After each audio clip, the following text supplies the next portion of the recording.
perfil real da atmosfera, sondagens, lança um balão, ele vai perfilando, tá? Satélites, mas você não encontra isso. Não encontra-se essa mancha quente, porque ela não vai existir mesmo. E o mais interessante de tudo isso é que quando você observa uma estufa, que o climatologista Timothy Oake fala, né, no Camada Limite Planetária, ele fala que o pessoal confunde a ideia de efeito estufa, né, com a casa de vidro.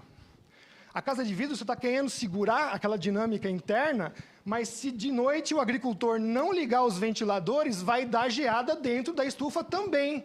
Então, um exemplo aqui, ó, Pareci Novo, em 2012. Deu geada dentro da estufa e não deu fora. Por quê? Porque fora ventou. Então, perdeu-se radiação dos dois lados, dentro e fora. A dinâmica externa estava ativa, ou seja, tinha energia, manteve as plantinhas. Dentro, a energia do ar quente ficou confinado na parte superior da estufa, inversão térmica, matou as plantas dentro da estufa. Isso aqui, para mim, é o caso assim, crasso de que não tem como provar isso, né? O professor Patrick Frank fala, teoria física atual é extremamente inadequada para justificar esse assunto. Então, a hipótese é o CO2 que aumenta o efeito estufa, retendo o calor na atmosfera, emitindo para a superfície. Vamos lá, quantas falhas? Segunda, a atmosfera da Terra não trabalha como uma estufa, como a gente mostrou. Terceira, a troposfera, que é a primeira camada, aquece de baixo para cima por insolação e convecção. São processos muito eficientes para transferir energia da superfície para o alto. E a quarta falha é a impossibilidade física de um fluido frio aquecer uma superfície mais quente. Então, vamos para a temperatura do ar global média, né? Isso daqui, né? Qualquer filósofo falaria, meu, isso daí você está de brincadeira, né? É uma criação humana, né? Uma criação humana que serve para a gente fazer comparativos, não para determinar toda a sociedade do mundo. Por quê? Porque nós estamos mostrando aqui para vocês. Temperatura do ar global média significa alguma coisa dentro de um macroclima, que é uma coisa extremamente complexa. Quer dizer, eu estou dizendo para os senhores que basta eu te dar um valor de temperatura, você vai me dizer quantos ciclones teremos no ano, né? Quanto que vai nevar, quanto que vai chover, quanto que os mares vão congelar. Isso é um absurdo, é um absurdo. Qualquer um da ciência climática acha isso ridículo, até pueril e infantil. E não sabemos como isso está há 31 anos atuando ainda. Por quê? Porque nós temos uma divisão extrema dentro da ciência, dessas ciências que trabalham com coisas divergentes, dos sistemas soft e os sistemas hard. Um motor é um sistema de baixa complexidade. Nossa, eu abro o capô do meu carro, é uma confusão total, não interessa. Temperatura para aquele motor tem significado. Frio ele não vai trabalhar, um pouco mais quente ele vai fundir, então ele tem uma range de temperatura para trabalhar. Então, um resultado aqui é esperado e tem sentido. Macroclima do planeta é um sistema extremamente hard. Então, eu vou ligar aqui um termômetro aqui e vou dizer, olha, a temperatura está significando aquilo. Por favor, mais um. Não tem sentido. Não tem sentido. Parâmetro, né? Problemas crassos que eu falo de usar esse tipo de parâmetro. Primeiro, pelo tamanho da Terra. O professor já falou, mais de 510 milhões de quilômetros quadrados, com as mais variados tipos de domínios de coberturas, principalmente os oceanos. O Pacífico é 1/3 do planeta Terra. Entendam, senhores? 1/3, certo? São 120 graus de longitude, o Pacífico.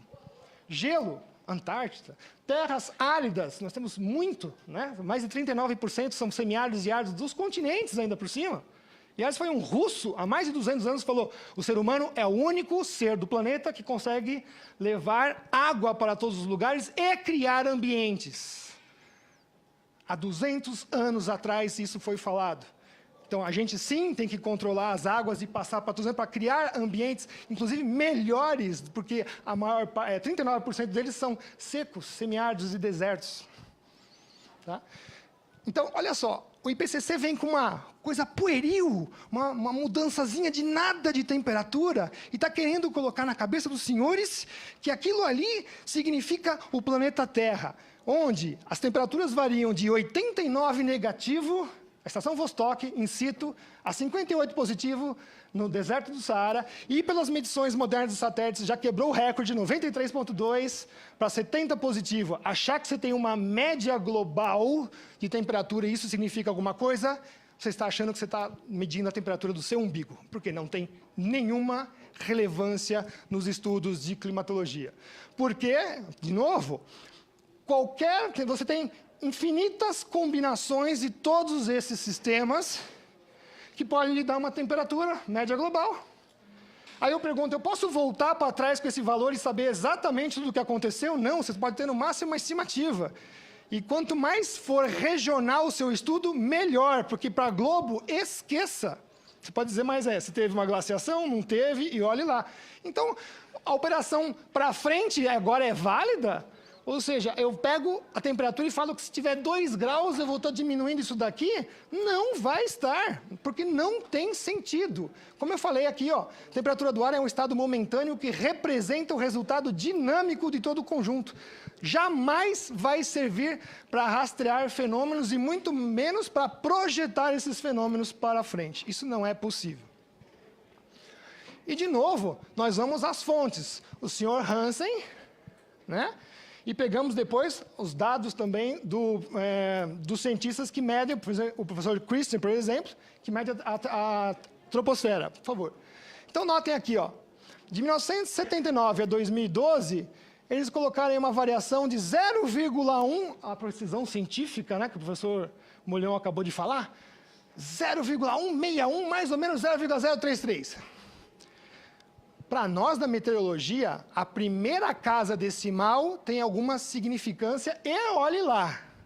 O que esses caras estão fazendo é terra da fantasia. Isso não tem menor significado nem na escola da meteorologia, que é a escola norueguesa principal, depois vai se desdobrar em Chicago e tudo mais, e muito menos na escola francesa. Isso não tem significado nenhum. Mas a melhor parte vem agora. Low troposfera, então, troposfera baixa, na troposfera toda, a parte baixa. O que os senhores estão vendo aqui? A temperatura da troposfera está mais baixa que a superfície. Ou seja, como que a troposfera vai aquecer a superfície? Não dá para fazer isso. Está aqui, estou provando para os senhores com as informações deles mesmos. Por isso que a onda de cientistas críticos a eles é muito grande, não é pequena como eles falam, não. Os senhores só veem as vedetes da mídia, mas ela é muito grande de críticas, porque qualquer cientista que pega uma tabela dessa fala, peraí, essa coisa não fecha. Agora, o melhor de tudo, quando você pega essa variação e aplica as barras de erro, você vê lá 0,0. De novo, para nós da meteorologia, 0,0 é o quê? É tipo assim, 0 é quase nada, né, pessoal? Não, é nada mesmo. É nada. Não que variou, não variou. É isso que eu estou mostrando para vocês. Não variou, é muito pouco. Então, quinta falha, inferência completamente fora da realidade quando se relaciona a variação micro da temperatura com a combinação do macroclima planetário. Você está falando variaçãozinha de nada? Isso daqui são as flutuações normais do clima. Por favor. De novo, vou voltar a bater nessa tecla. Eu vou voltar muitas vezes, como meteorologista e como da Escola de Geografia, o professor Molhão também sabe disso. Exatamente pela sua volatilidade, os estudos de clima não usam temperatura do ar, eles usam temperaturas de subsuperfície, são os geotermômetros, que as coisas são muito mais estáveis, tá?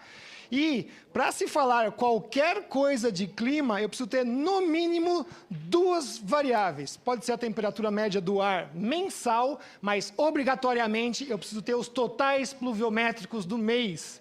eu quero saber energia e eu quero saber água. Então, vejam que o IPCC só trabalha com temperaturas. Isso não significa nada para nós. Desculpe, sinto muito. Posso colocar 500 cientistas do IPCC aqui, eu vou continuar brigando com eles nesse ponto. Tá? E, principalmente, quando a gente pega informações do próprio IPCC e pergunta, olha, IPCC, eu preciso saber, então, uma avaliação regional das coisas. Eles só dão certeza nas temperaturas. Na precipitação e pressão no nível médio do mar é um horror. Vejam só, precipitação, eu quero saber alguma coisa sobre chuva, né, durante os 100 anos aí que vocês estão falando. Eu preciso saber alguma informação. Ah, não, nosso nível de confiabilidade é muito baixo. O que significa isso para nós meteorologistas? Se você fizer qualquer tipo de afirmação que não tenha 70% de certeza, volte para a escola. Por quê? Porque você está muito fraco. Está muito fraco. 50%, alguém ainda tem uma moedinha de 1 centavo de real? É um prognóstico do IPCC, vai errar. A tua moedinha de 1 centavo vai acertar. Os 10 bilhões de dólares que foram gastos com o IPCC não vão. Não vão, está aqui, ó, eles não estão falando. Ó. O acerto, a confiabilidade deles é de 35%. Não dá certo. Tá? Então, sexta falha, parâmetro utilizado não tem significado climático para o que está se propondo. A avaliação climática deveria usar parâmetros corretos, mas é fraquíssima na principal, que é a temperatura. O professor Molhão também mostrou esse gráfico, eu achei bastante interessante de comentar de novo. Tá? Então, aliado a isso, os modelos fazem uma previsão de temperatura ano a ano global, mas não conseguem fazer qualquer coisa que seja que nos ajude efetivamente. Eu quero saber uma avaliação regional de temperatura, ou seja, um onde, e eu quero saber uma avaliação sazonal de temperatura, ou quando, porque é a coisa que eles falaram que eles são bons, hein? É aquilo que eles falaram que eles são bons.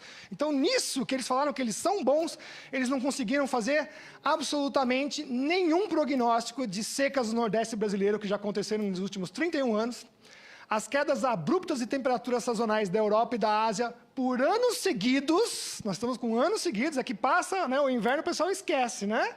O pessoal esquece. E, principalmente, as temperaturas baixas intersazonais dos Estados Unidos da América nesses últimos anos. O IPCC não acertou nenhuma delas.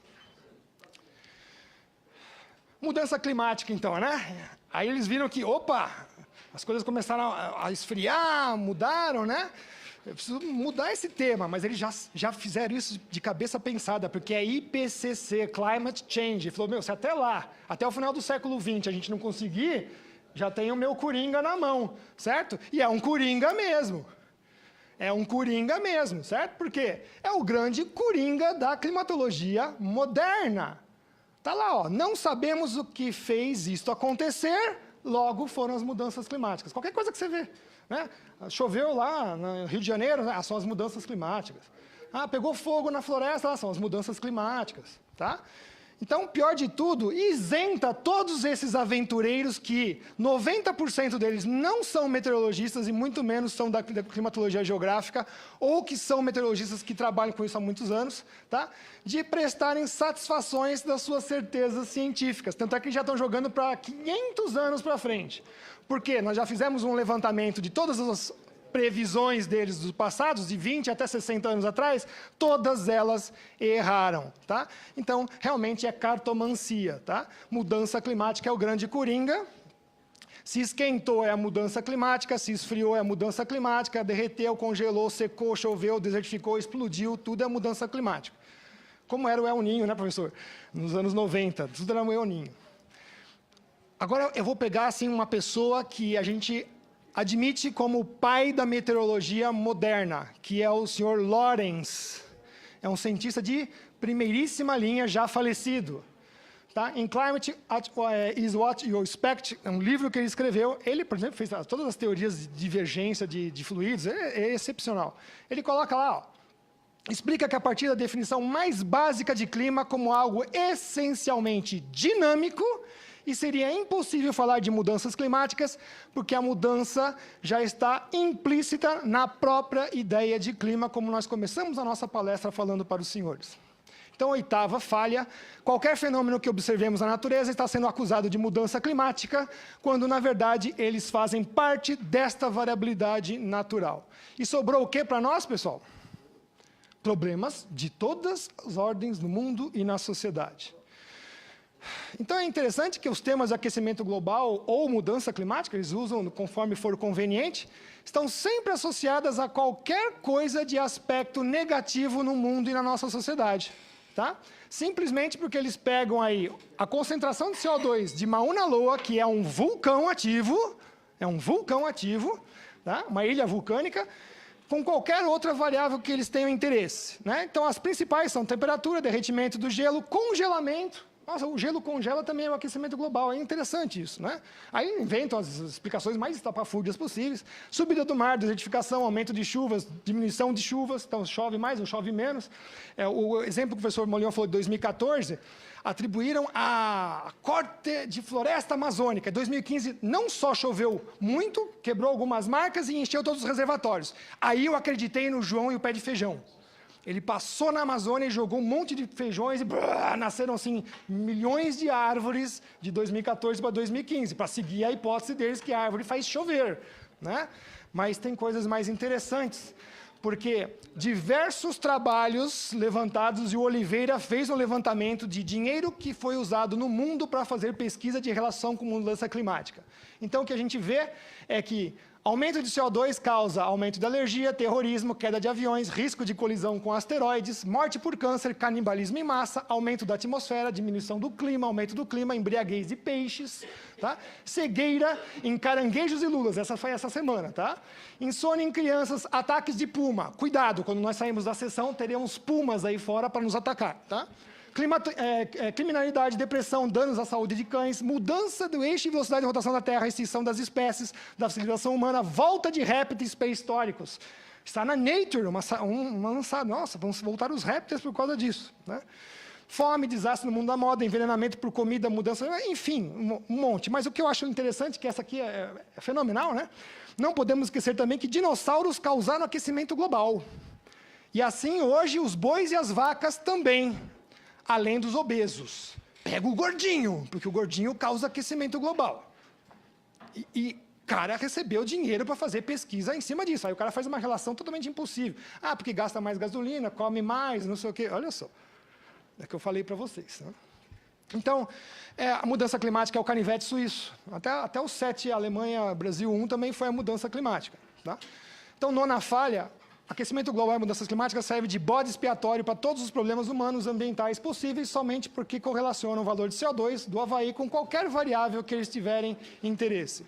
Então, vocês estão se perguntando agora, se já 2 palestrantes mostraram que tudo isso é fraude, e eu comecei a palestra falando isso é geopolítica, aqui está o porquê. CCR, direitos civis. Senhor, é isto.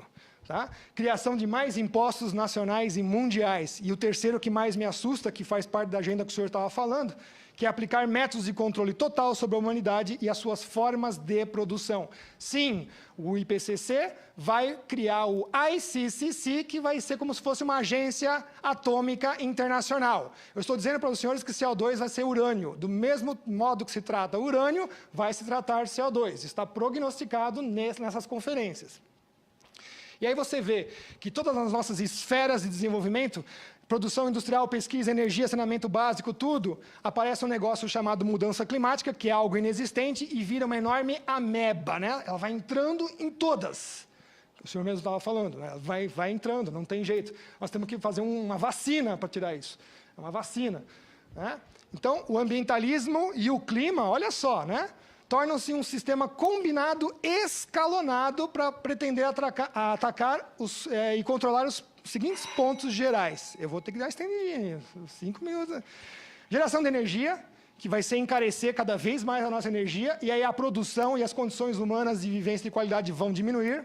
Diminuição de produção, desindustrialização e recuo do agronegócio e mineração, recuo da economia, que é voltar ao estado neolítico dos seres humanos. Alguns pesquisadores de PCC falam isso a plenos pulmões, inclusive em sessões da ONU, tá? E perda da soberania, que é o discurso internacionalista. Vou passar muito rápido aqui. Tá? Energia, olha só onde nós estamos investindo atualmente. Por favor, clique.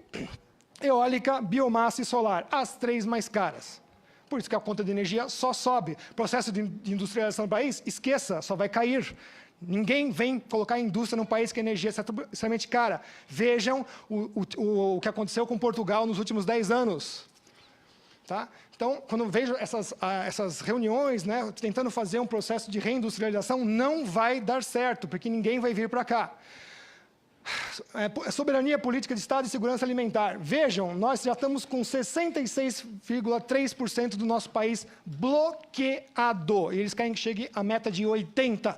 Tá? Brasil, só com as unidades de conservação e terras indígenas, já tem 30,2%. 1/3 praticamente do país está intocado por causa só dessas 2 aqui. Austrália, segundo lugar, China, Estados Unidos, Rússia, Canadá e por aí vai. Aí vocês perguntam, nossa, mas tem um pessoal que também está protegendo bastante, né? Claro, por exemplo, né, a Austrália, que é o segundo lugar, protege deserto. Vamos proteger o deserto. A China protege muito o Tibete, neve. Neve e o abominável homem da neve, deve ser a espécie que está lá. Né? Estados Unidos também, você vai, mas tem um parque florestal, outro, Alasca, tem o que lá? Então a gente tem que também ver, tem uma área, mas que área é essa? Vão lá no Google, peguem as áreas e vão olhando. Nossa, tem um parquezinho aqui, mas o resto não é. Né? Os países pobres, coincidentemente a Argélia, aí é a floresta. Aí é a floresta, incrível, né? Então, quando a gente coloca aqui, o relatório deles mesmo, tá? Protect Plant Report 2016, na página 32, coloca a cobertura mais ampla alcançada em nível regional é da América Latina e Caribe, os países pobres, sempre, né? Onde 4,85 milhões de quilômetros, 24% são de terras protegidas. Metade é do Brasil. Então, só que, terras nativas e as indígenas já dão 15 países da Europa, os nossos sujeitos que ficam falando para a gente, né, senhor? Eles ficam falando, não, isso aqui, mas peraí, o que eu protejo já são 15 países de vocês. Está aqui, 30,2, isso daqui, mais um, por favor. Quando a gente coloca as terras particulares que são protegidas, quer dizer, é patrimônio privado que também está protegendo. Né? Nós vamos para 50%. Agora, quando você pega a unidade de conservação e terra indígena, esses 2 somados perdem desse. Então, quem mais preserva o meio ambiente florestal é a iniciativa privada, que já está meio absurdo. Então, 50% do Brasil já está intocado. Isso dá o quê? 28 países da Europa, né? O pessoal que fica rotando para cima do Brasil. Por favor, mais um. E agora, você coloca aqueles 16,5 das terras nativas, 663. Né? Está quase chegando no número do capeta, certo? 666 daqui a pouco. Isso daqui dá 48 países da Europa. Como assim? O Brasil já preserva uma Europa? É isso. Tá? Agora vamos ver os nossos principais players do mundo. Brasil e Estados Unidos, a relação é de 3,3 para 1. Tá? 66 a gente protege, eles protegem 19. Né? 30 de agricultura, eles usam 74. Nós usamos 7,8 de lavoura, eles usam 17,4. Tá? E é interessante que esse valor aqui foi a equipe do doutor Evaristo de Miranda, através do excepcional trabalho da Embrapa, que calculou, porque por eles, né, era menos. Era menos, era 7,6, não, é 7,8. Nós mesmos ainda falamos, vocês erraram. Vocês aí nos Estados Unidos, vocês erraram, por favor. Né? Aí você olha isso aqui, agentes internacionais instigando movimentos para cima do nosso país. Como esse relatório aqui, né? Farm here, forest there. Tá? Olha lá. Dinamarca, Ucrânia, Holanda, Reino Unido, não sei o quê. Olha só o que o Brasil ocupa, 7,6. Tá? Pegando lá, mapeando áreas cultivadas, a resolução de 30 metros. 7,6, 7,8. 7,6 é isso que falaram, 7,8. Então, nós estamos chegando num nível meio crítico, mas o mais interessante é que, mesmo assim, isso daqui alimenta bilhão e meio de pessoas. O Brasil hoje alimenta 21% da população mundial. Eu estou falando, se eu dobrar essa área aqui, pessoal, prestem bem atenção, isso que é importante. Se eu dobrar essa área aqui, eu não chego, ó, da 14, eu não chego na americana, eu alimento quase metade da população mundial. O Brasil tem a chance de alimentar metade da população mundial. E com isso, o que acontece? Dívida pública em grande crescimento, privatizações estratégicas, problema de código florestal, ambientalismo funcional, movimentos sociais com as ONGs, tem aí, legislação cada vez mais restritiva, Constituição de 88, que tem partes da cópia da Carta de Estocolmo. A gente vai simplesmente parar, ficar sem energia, sem produção, sem dinheiro e sem pagar dívidas, e pior de tudo, vai se tornar insolvente. Coisas que já estão acontecendo em Portugal. Considerações finais, eu prometo que vou acabar rápido, tá?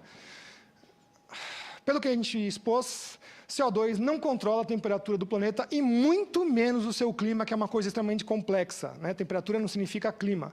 Supostamente, se a hipótese fosse verdade, né? Então, olha, realmente, vocês cientistas estão certos, mas eles estão tão certos que eles precisam do princípio da precaução, né? Olha que legal, né? Nós estamos tão certos que nós precisamos do princípio da precaução, né? 31 anos. Mas vamos supor que estivessem certos, tá? A estimativa grosseira nossa é de 1% da emissão mundial. Então, jamais isso daí ajudaria a controlar o que quer que seja. Olha que loucura. Então, tudo esse aparato em cima do Brasil para supostamente controlar 1%, que não significa nada para o resto do mundo. Por favor. Só lembrar, pessoal, que CO2 faz comida, tá? Sem CO2, sem comida. E nós estamos, segundo o Freeman Dyson, em umas épocas mais baixas de CO2 na atmosfera.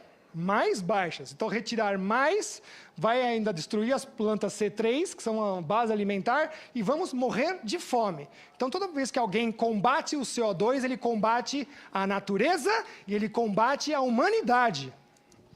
Tá? O IPCC existe há 31 anos, dos 18, nós tivemos declínio de temperatura, portanto, sem evidência científica, a hipótese deveria ser descartada. Não é descartada por causa da aplicação da precaução.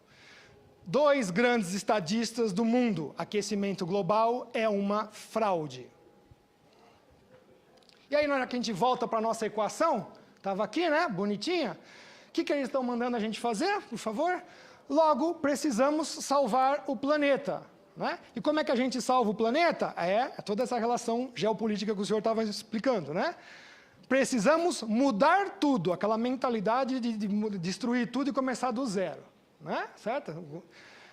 Os métodos de produção, o consumo, a forma como a gente existe, com regras de conduta de como devemos proceder e viver. Eu recomendo vocês a lerem a teoria da tríade que a gente escreveu, que mostra detalhe por detalhe sobre isso.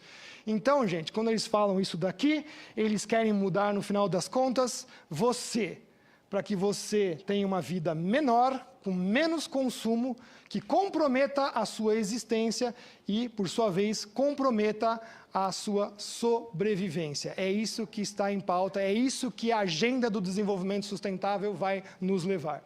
Tá? Mais um, por favor. Volta um, por favor. Então, neutralidade do carbono vai ser a nova moeda global. Atentem, senhores, a isso. Essa novos trabalhos com créditos de carbono estão em cima disso daqui. E, para quem não sabe, a Bolsa Climática de Chicago, a CCX, o dos donos era o senhor Al Gore. Foi aí que ele comprou a mansão de 9,5 milhões na beira da praia. Né? Então, está aqui, ó. Quando alegarem que há um consenso científico, que não é porque nossos opositores vão vir aqui falar que eles têm um consenso científico, sinto muito, isso também é fraude. O John Coleman, meteorologista dos Estados Unidos, mostra isso, ele fala, vocês têm consenso que vocês receberam dinheiro para fazer pesquisa sobre isso. Quando você lê o resultado das pesquisas, vocês ficam apavorados. Por quê? O Legetson e o Bright levantaram 12 mil artigos apenas 0,37 falam, é o homem que faz a temperatura do planeta subir, o clima. O resto não põe a mão no fogo, mas todos os trabalhos falam assim, precisamos fazer mais pesquisas e, portanto, queremos mais dinheiro. Esses dois aqui vocês conheceram hoje, tá? E eles parecem dois perdidos no deserto, pregando. Não, esse aqui tem 30 anos fazendo isso aqui tem uns 15 já. O que esses dois aqui apanharam para chegar aqui, os senhores não têm ideia. É uma coisa assim, colossal a sua que essas pessoas nos dão. Por que não batem nos nossos argumentos? Tem que bater nas pessoas?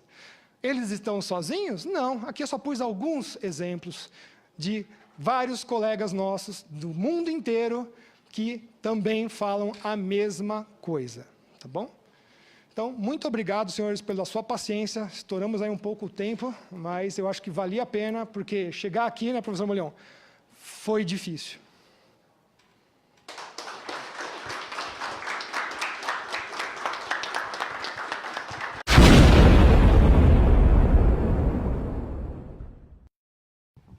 Bom dia a todos. Bom, sou Ricardo Felício, sou meteorologista e também gosto da geografia. E da parte da geografia que eu mais gosto, além de todas as áreas físicas, é de geopolítica. E aí, praticamente, eu vou simplesmente colocar... O professor Molhão já passou a autoestrada e esqueceu uns buracos, eu vou tampar só esses buracos. Porque, realmente, hoje, 31 anos depois...